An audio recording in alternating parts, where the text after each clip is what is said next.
시간에는 먼저 학습식을 잠시 가지도록 하겠습니다.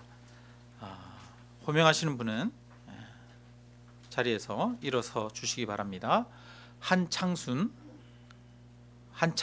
자리에서 일어서 주셔요. 네, 일어서시면 됩니다. 네. 이준호, 양승민, 김태유, 이은성.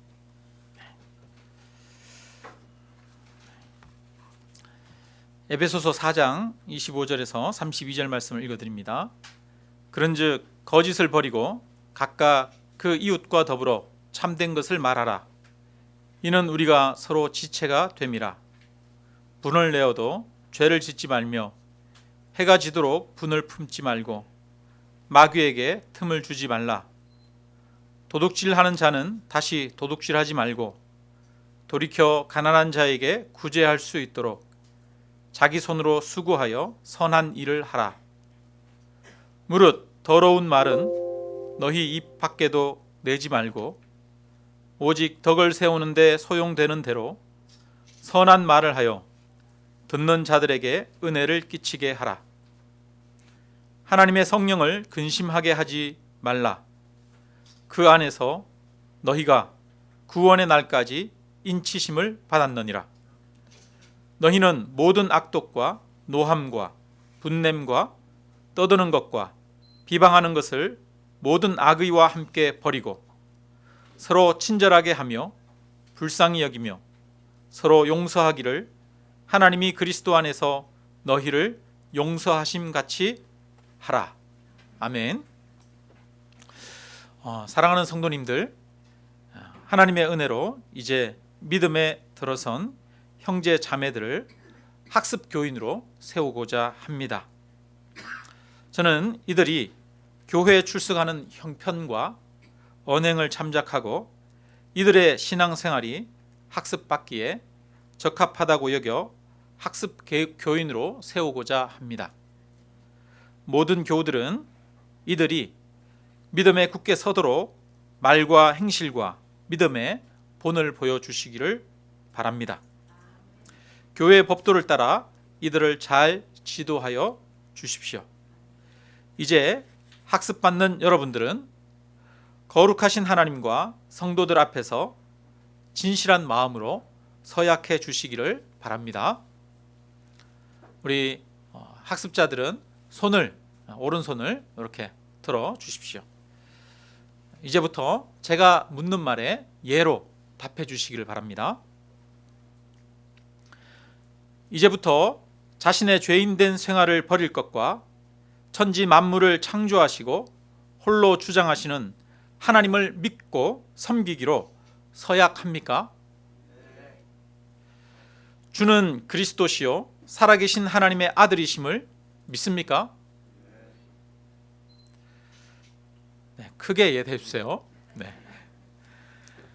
성경을 하나님의 말씀으로 믿고 그 말씀에 순복하기로 서약합니까? 주의를 거룩히 지키고 교회의 법도에 순복하며 어떠한 환경에서도 끝까지 주님을 믿기로 서약합니까? 네, 좋습니다. 네, 손을 내려 주십시오. 우리 함께 같이 기도하겠습니다. 하나님 아버지, 사랑하는 형제 자매들에게 믿음을 주셔서 학습 교인이 되게 하심을 감사드립니다. 모든 교우들이 듣는 가운데 하나님 앞에서 이 시간 서약을 하였습니다. 이들의 서약을 굳게 지켜나가게 하시고 앞으로 걸어가는 삶 속에서 하나님의 살아계심을 더 깊이 경험하며 하나님의 구원의 은혜를 더 잘 알 수 있도록 하나님이 인도하여 주시옵소서. 주님의 뜻을 깨닫고 주님의 마음을 시원케 하는 자가 되게 하시며 앞으로 세례받고 주님께 충성하다 주의 나라에 이르게 하여 주옵소서. 예수님의 이름으로 기도드립니다. 아멘. 네, 잠깐 서 계세요. 제가 공포합니다. 한창순, 이준호, 양승민, 김태유, 이은성, 이제 이들이 하나님을 믿기로 결심한 것을 하나님과 교우들 앞에서 증거하였으므로 오늘부터 대한예수교 장로회 향남 아름다운 교회 학습 교인 된 것을 내가 성부와 성자와 성령의 이름으로 공포하노라. 아멘. 네, 자리에 앉으시기 바랍니다. 이제 이분들은 향남 아름다운 교회 학습 교인이 되었습니다. 그리고 이대로 신앙생활 하여서 앞으로 6개월 후에 세례를 받고 우리 향남 아름다운 교회 세례 교인 되시기를 바랍니다. 우리 이들을 축하하는 마음으로 함께 박수 한번 부탁드립니다.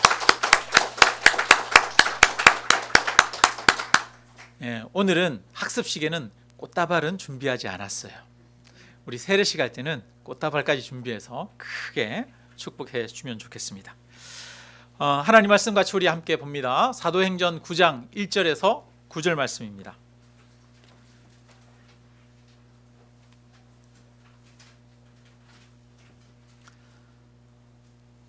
우리 같이 함께 읽습니다. 사울이 주의 제자들에 대하여 여전히 위협과 살기가 등등하여 대제사장에게 가서 다메섹 여러 회당에 가져갈 공문을 청하니 이는 만일 그 도를 따르는 사람을 만나면 남녀를 막론하고 결박하여 예루살렘으로 잡아오려 함이라. 사울이 길을 가다가 다메섹에 가까이 이르더니 호련히 하늘로부터 빛이 그를 둘러 비추는지라. 땅에 엎드러져 들음에 소리가 있어 이르시되 사울아 사울아 내가 어찌하여 나를 박해하느냐 하시거늘 대답하되 주여 누구시니까? 이르시되 나는 네가 박해하는 예수라. 너는 일어나 시내로 들어가라. 내가 행할 것을 내게 이를 자가 있느니라 하시니 같이 가던 사람들은 소리만 듣고 아무도 보지 못하여 말을 못하고 서 있더라. 사울이 땅에서 일어나 눈은 떴으나 아무것도 보지 못하고 사람의 손에 끌려 다메섹에 들어가서 사흘 동안 보지 못하고 먹지도 마시지도 아니하니라. 아멘. 사울은 예수 믿는 사람들을 박해했습니다. 그런데 다메섹으로 가는 길에서 하늘로부터 호련히 강한 빛이 비추이고 예수님의 음성이 들렸습니다. 나는 네가 박해하는 예수니라. 예수님의 이 한 말씀이 사울의 모든 것을 바꾸었습니다. 그리스도를 박해하는 사람에서 그리스도를 전하는 사람이 되게 만들었습니다. 사울은 그동안에 그리스도인들이 문제라고 생각했습니다. 저것들을 잡아서 죽여야, 없애야 이 세상이 바르게 된다고 생각했습니다. 그런데 예수를 만나고 보니 그리스도인들이 문제가 아니라 문제는 자기 자신이었습니다. 나는 옳고 저 그리스도인들이 잘못된 것이라 생각했습니다. 그런데 예수님을 만나고 보니 내가 잘못되었고 저 그리스도인들이 옳았습니다. 우리가 사울과 같을 때가 얼마나 많이 있습니까? 우리는 우리 자신이 옳다고 생각하는 경향이 있습니다. 그래서 사람들을 비난하고 원망하고 지적합니다. 세상이 이래서 문제라고 합니다. 참 더러운 세상, 험악한 세상, 죄악된 세상이라고 말합니다. 그런데 우리는 우리 자신이 그 더러운 세상의 일부라고는 생각하지 못합니다. 마치 자기 자신은 그 세상에서 동떨어진 존재인 것처럼 말합니다. 나 때문에 이 세상이 더럽혀졌는데 나 때문에 이 세상이 이 모양 이 꼴이라고는 생각하지 못하는 것이죠. 인간의 비극은 이처럼 자기 자신을 보지 못하는 데 있습니다. 그래서 예수님도 말씀하시죠. 형제에게 있는 티를 보지 말고 자기에게 있는 들보를 보라고 말씀하십니다. 예수님은 자기를 보는 것이 우선이라고 말합니다. 그저께 전두환 씨의 아들이 아니죠, 손자죠. 전우원 씨라고 하는 분이 전두환 씨 일가로서는 최초로 광주를 찾아서 5.18에 대해서 사죄했습니다. 이 소식을 전하는 기사를 읽다가 그 한 대목에 제 마음이 쏠렸어요. 전우원 씨가 이제 자신의 가족의 인터뷰를 하면서 자신의 가족의 분위기가 어땠는지 이런 얘기들을 비췄는데요. 자기 집안에서는 5.18에 대해서는 언급하지 않고 쉬쉬하는 분위기였다고 합니다. 그런데 어쩌다가 한번 이 5.18에 대한 이야기가 나왔을 때 자신들이 이 5.18로 인해서 오히려 피해를 입었다라고 이야기를 했다는 그런 이야기를 했어요. 전두환 씨, 이순자 씨 이들의 입장에서는 우리가 피해자야 이런 생각을 가지고 있었던 거죠. 그런 이야기를 듣고 살았다는 거예요. 그래서 그 가족들은 다 5.18에 대해서 생각하면서 우리가 피해자야, 우리가 뭘 잘못했는데 이런 생각을 가지고 있다는 거예요. 어쩌면 우리는 다 야 어떻게 그럴 수 있지? 이렇게 생각할지 모르겠습니다. 그런데 사람은 그렇더라는 거죠. 그게 사람이에요. 사람은 자기 유리한 대로 생각합니다. 사람은 자기 입장에서 생각하죠. 사람은 자기 중심적입니다. 사람은 자신을 잘 보지 못합니다. 타인의 것은 잘 보지만 자신은 보이지 않죠. 그것이 인간의 비극이에요. 일본의 극우주의자들이 사실은 지금 일본의 주류 세력들이지요. 일본의 주류 세력들은 지금도 일본이 조선을 근대화시켜 주었다라고 말합니다. 36년 동안 우리나라를 발전하게 만들어 줬는데 한국이 부당하게 일본을 향해서 원망하고 비난하고 있다고 주장을 하죠. 그래서 한국은 한국 근대화에 대해서 일본에 대해서 감사해야 한다 이렇게 말합니다. 여러분 어떻습니까? 그들의 주장이 일리가 있습니까? 없습니까? 우리는 그런 이야기를 들으면 화가 납니다. 일본이 36년 동안 우리나라를 수탈하고 억압하지 않았다면 우리는 더 빨리 발전했을 것입니다. 그것은 한강의 기적이라고 하는 수십 년간의 우리가 이룬 여러 가지 발전의 역사가 증명하는 것입니다. 우리 민족의 역량은 이미 한강의 기적을 통해서 증명되었습니다. 좋습니다. 그들의 말대로 100번 양보해서 일본의 지배로 인해 근대화가 앞당겨졌다고 합시다. 근대화가 앞당겨졌으면 모든 경제적 수탈과 착취와 억압과 민족 정신 말살과 역사 왜곡과 말과 글을 빼앗았던 그들의 죄가 용서가 되는 것입니까? 만약에 누군가가 가난한 사람에게 돈을 주는 대신에 내가 너를 때리고 가두고 고문하고 그 가족들을 끌고 가서 강제 노역을 시키고 성노예로 버리겠다라고 말한다면 돈을 주었으니 그 모든 것들이 용서가 되고 정당한 것입니까? 돈을 받은 사람은 무조건 고마워해야 하는 것입니까? 그렇지 않습니다. 우리나라의 입장에서, 아니 모든 사람이 같은 권리를 가진 동등한 인간이라고 하는 입장에서 볼 때 일본이 잘못한 것은 명백한 것이죠. 누가 무슨 권리로 다른 나라를 마음대로 지배하고 유린할 수 있습니까? 그런 권리는 아무도 준 적이 없습니다. 힘으로 타인을 유린하고 타인을 지배해도 되는 것은 아닙니다. 그런데도 불구하고 일본의 주류 세력들은 여전히 일본의 식민 지배가 정당하다고 합법적이라고 이야기를 합니다. 그리고 오히려 적반하장으로 한국을 향해서 비난하고 책망을 돌리려 하고 있습니다. 여러분, 한 민족이, 한 나라가 집단적으로 이렇게 인식을 하고 있는 거예요. 한 사람이 그런 게 아니라 한 나라가 자기 입장에서만 바라보는 것이죠.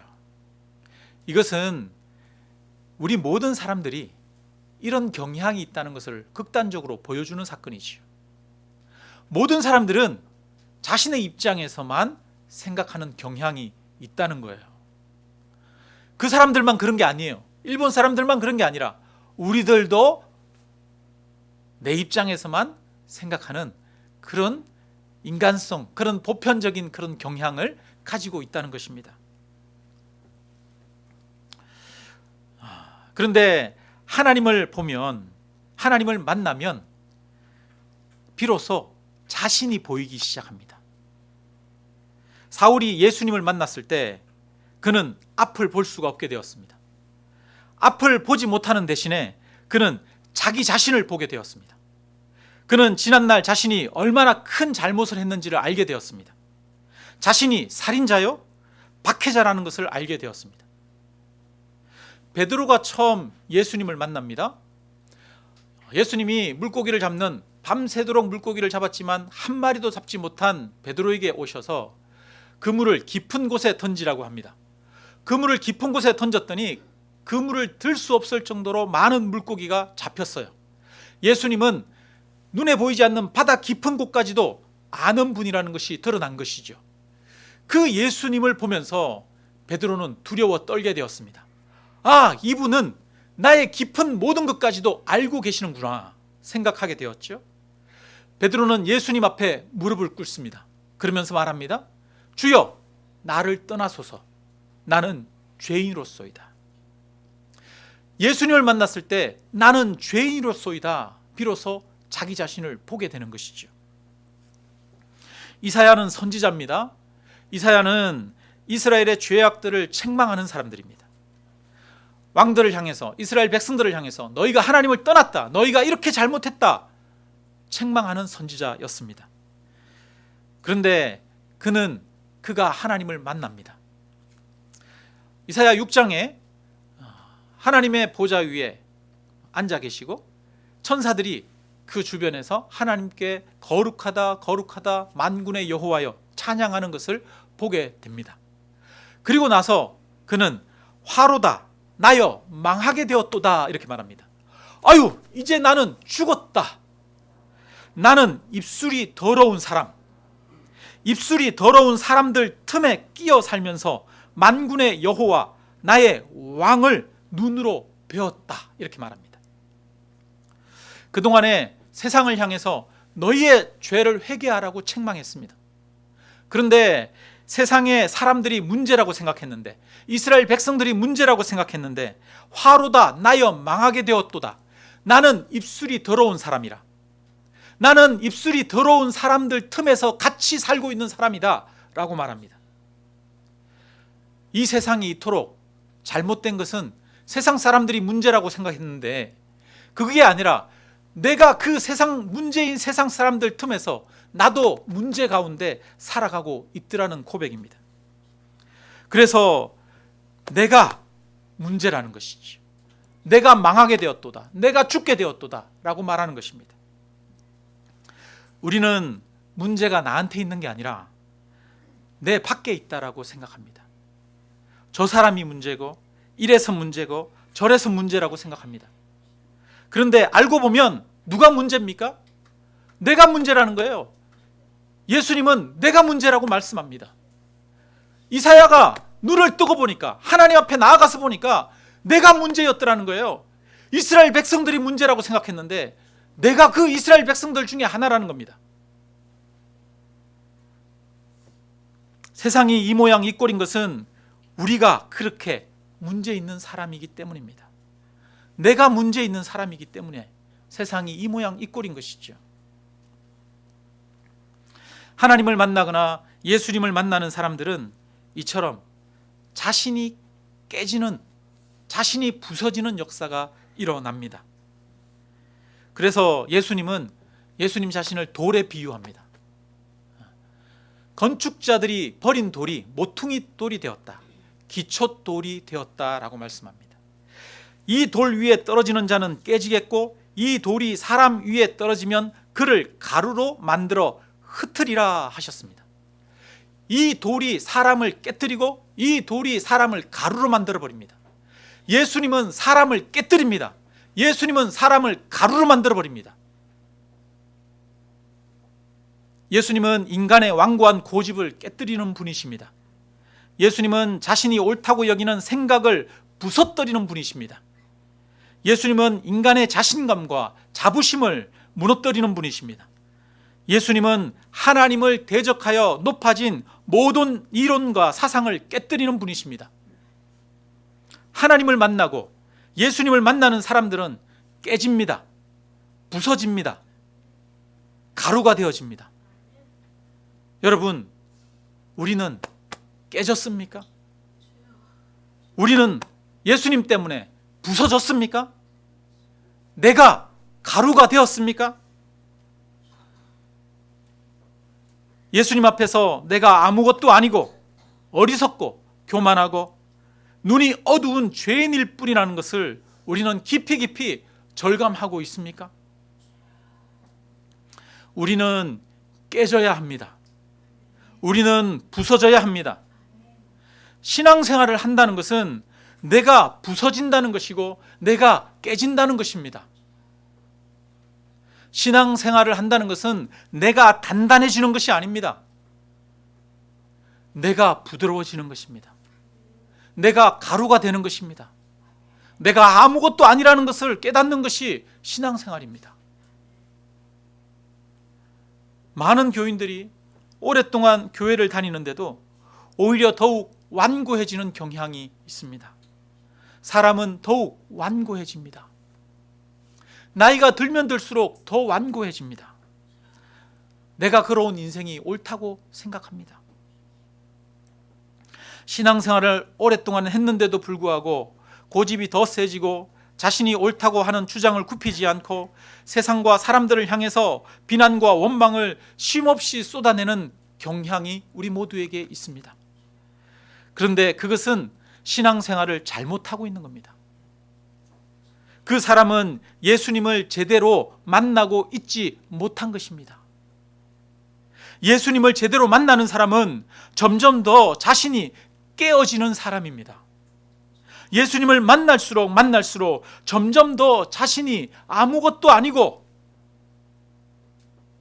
자신이 죄인일 뿐이라는 것을 알게 되는 것입니다. 그래서 신앙생활의 연수가 깊어지면 깊어질수록 자기에 대한 죄를 깊이 아는 것입니다. 그리고 대신에 하나님의 은혜와 하나님의 사랑은 더 크다는 것을 알게 되는 것이죠. 하나님의 거룩함을 더 깊이 발견하게 되는 것입니다. 내가 죄인이라는 사실을 더 깊이 깨달으면 깨달을수록 하나님이 거룩하신 분이라는 사실을 더 깊이 깨달으면 깨달을수록 은혜가 커집니다.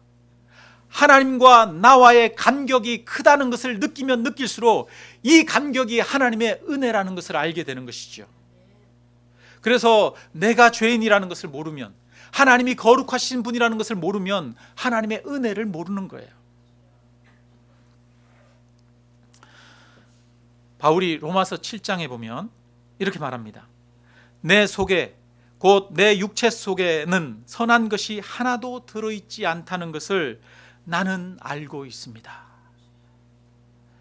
바울이 내 안에는 선한 것이 하나도 들어있지 않다는 것을 나는 알고 있다라고 말합니다. 여러분, 이런 고백을 하는 이 바울이 신앙생활을 할 때 처음에 회개할 때 그랬을까요? 그렇지 않아요. 로마서를 쓸 때는 그가 예수님을 만난 지 오랜 시간이 흐른 후입니다. 그는 사도로서 많은 교회들을 세웠습니다. 하나님의 나라를 위해서 헌신했습니다. 그런데도 그는 고백합니다. 내 안에는 선한 것이 하나도 없다는 것을 나는 알고 있다. 마음으로는 선을 행하려고 하면서도 나에게는 그것을 실천할 힘이 없습니다. 나는 내가 해야 하겠다고 생각하는 선은 행하지 않고 해서는 안 되겠다고 생각하는 악을 행하고 있습니다. 이렇게 말합니다. 바울은 최선을 다해서 선을 행하려고 노력했지만 그게 안 되더라는 거예요. 끊임없이 자기는 죄를 행하더라는 겁니다. 그래서 자기 자신에 대해서 이렇게 말합니다. 나는 비참한 사람입니다. 누가 이 죽음의 몸에서 나를 건져 주겠습니까? 나는 비참한 사람입니다. 나는 죄인입니다. 그래서 나는 내 힘으로 스스로 구원받을 수 없고 누가 나를 건져 주어야 한다라고 고백합니다. 이 비참한 몸에서 누가 나를 건져 주겠습니까? 여러분, 우리는 누가 필요합니까? 우리는 스승이 필요한 게 아닙니다. 우리는 선생님이 필요한 게 아니에요. 예수님은 우리의 선생님이 아닙니다. 예수님은 우리의 구원자입니다. 우리를 건져 주실 분이 필요하죠. 바울은 자신이 죄인이라는 것을 더 깊이 깨달았어요. 예수님을 믿고 따르면 따를수록 자기는 절망할 수밖에 없어요. 왜? 죄를 극복할 수가 없기 때문에, 자기 안에는 선한 것이 하나도 없기 때문에. 여러분, 저는 제 자신이 붕어와 같다 이런 느낌이 들 때가 참 많이 있어요. 여러분, 붕어는 어떻습니까? 물고기들이 그렇다 그러잖아요. 물고기들이 이 낚시 바늘을 탁 물었다가 탁 끌어올리는데 운이 좋아서 뚝 떨어졌어요. 그래서 죽을 뻔했어요. 붕어가 그렇대잖아요. 어휴, 죽을 뻔했네. 큰일 날 뻔했네. 그러다가 이제 돌아서 탁 가다가 보니까 또 냄새가 나는 거예요. 지렁이 냄새가 나서 돌아보니까 저기 낚시 바늘이 있네. 그래가지고 또 덥석 문대잖아요. 물었다가 또 아유 큰일 날 뻔했네. 그랬다가도 또 문다는 거예요. 저도 보니까 그래요. 저도 이래서는 안 되지. 그랬다가 다시 돌아보니까 또 그러고 있고, 이래서는 안 돼. 다음에는 절대 안 그래야지. 그런데 또 그러고 있어요. 죄를 극복할 힘이 내게는 없더라는 겁니다. 나는 비참한 사람입니다. 이 사망의 몸에서 누가 나를 건져내랴.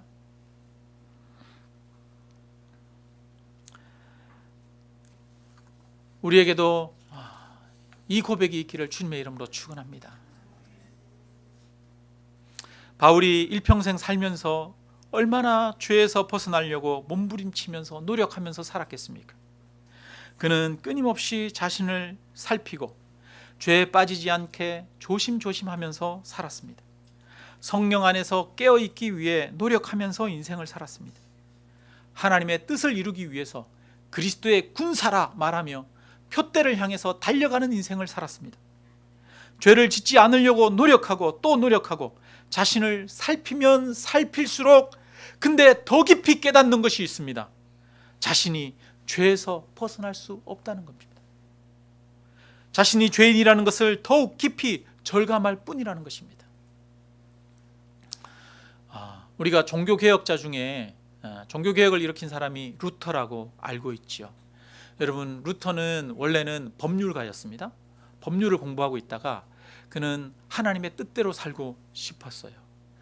그래서 그는 수도원에 들어가서 수도자가 되었습니다. 수도자가 되어서 자신을 끊임없이 채찍질합니다. 하나님의 말씀대로 따르려고 노력했습니다. 그런데 참된 마음의 안식이 없고 구원의 확신이 없는 거예요. 하나님을 따르려고 노력하면 할수록, 죄에서 벗어나려고 몸부림치면 칠수록 오히려 죄가 자신을 더욱더 옥죄고 있는 것을 보게 되었습니다. 그리고 그가 깨달았습니다. 오직 의인은 믿음으로 살리라. 예수 그리스도께서 구원하는 은혜에 의해서 산다는 사실을 깨달았습니다. 여러분, 죄에서 벗어나려고 하는 사람일수록, 자기 죄를 짓지 않으려고 노력하는 사람일수록 깨닫는 것이 한 가지 있어요. 뭡니까? 자기가 죄인이라는 거예요. 자기가 죄에서 벗어나려고 자기 자신을 돌아보고 자신을 점검해 보는 삶을 살지 않으면 우리는 우리 자신이 당당해져요. 내가 어때서 이 정도면 됐지, 나는 의인이라고 생각하게 되죠. 타인을 향해서 비난하게 됩니다. 그런데 하나님 앞에서 바르게 살려고 애를 쓰면 쓸수록 나는 죄인입니다, 나는 어쩔 수 없습니다, 이 고백을 하게 되는 것이죠. 어떻습니까 여러분? 우리는 나는 죄인입니다 그러면서 내 죄 때문에 절망하고 좌절하고 있습니까? 우리는 우리의 죄 때문에 절망하고 좌절하는 역사가 있기를 주님의 이름으로 축원합니다. 그리스도인들은 자신의 죄 때문에 절망하고 자기 자신에 대해서 절망하고 좌절하는 사람들이 그리스도인입니다. 자기 자신에 대해서 절망하고 자기 자신에 대해서 좌절하지 않으면 그리스도인이 될 수가 없어요.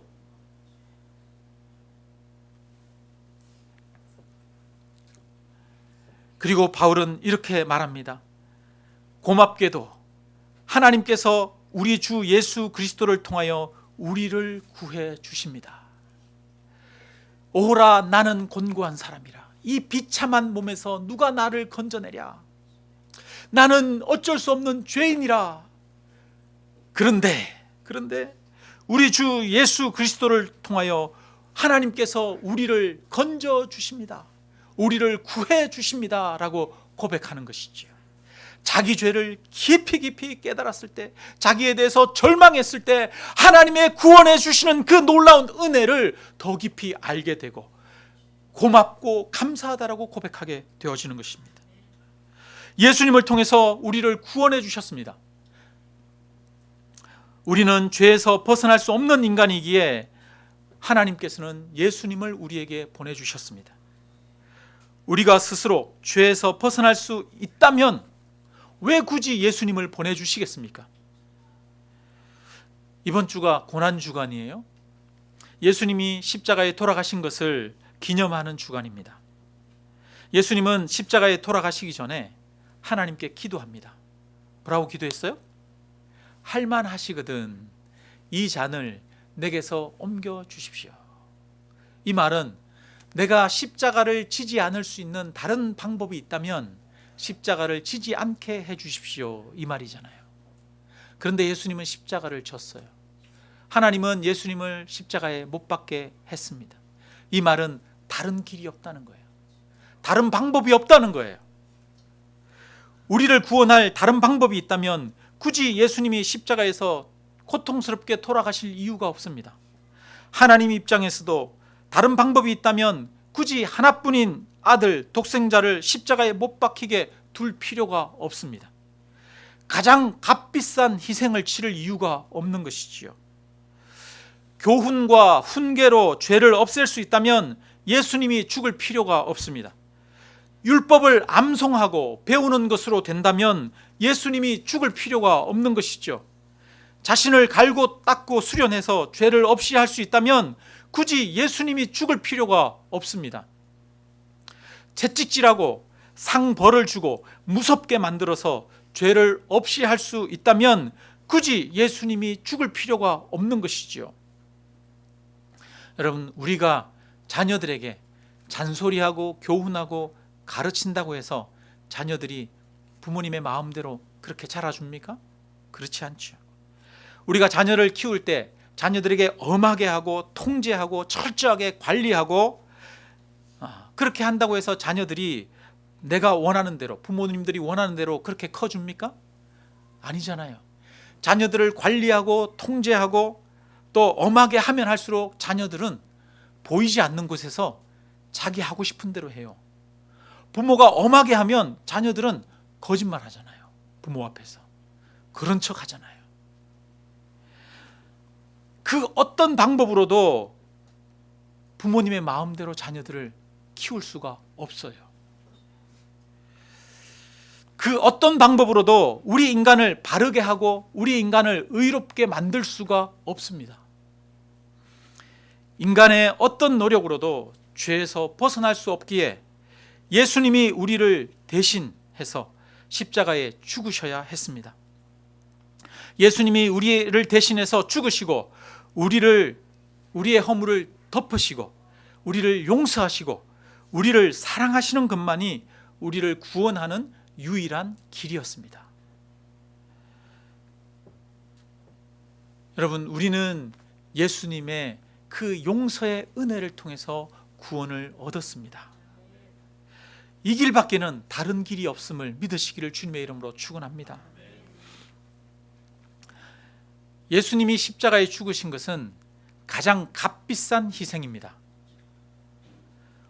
억만금을 주어도 우리의 죄값을 치를 수가 없어요.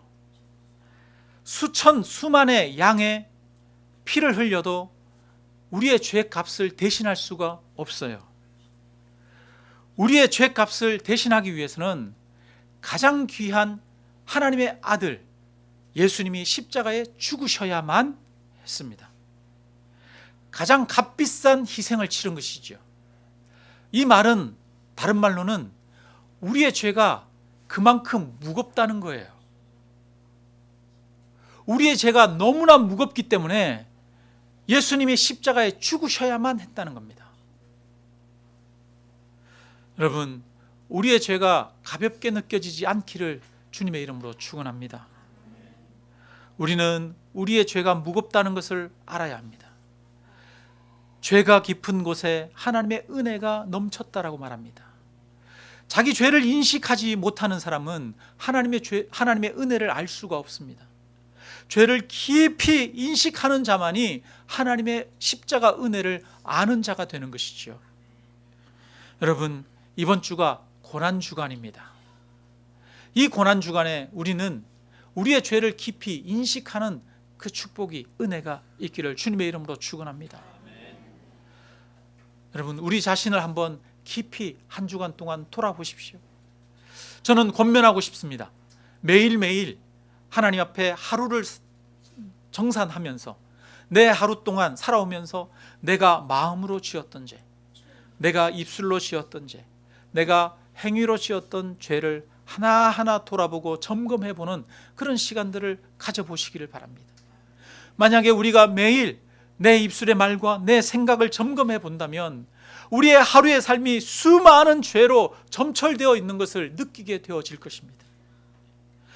이번 한 주간 예수님의 십자가를 바라보는 것이 아니라 예수님의 십자가 앞에 왜 예수님이 십자가에 죽으셔야 했는지, 내 죄가 얼마나 많은지 그것을 깊이 들여다보는 그런 한 주간이 되시기를 주님의 이름으로 축원합니다.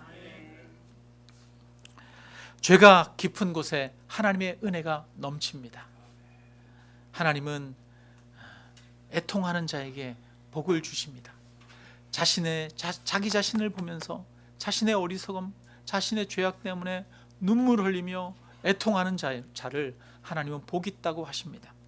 우리 모두가 이번 한 주간, 고난 주간 나의 죄 때문에 울고 나의 죄 때문에 아파하며 주님 앞에 나아가는 그런 한 주간이 되시기를 주님의 이름으로 축원합니다.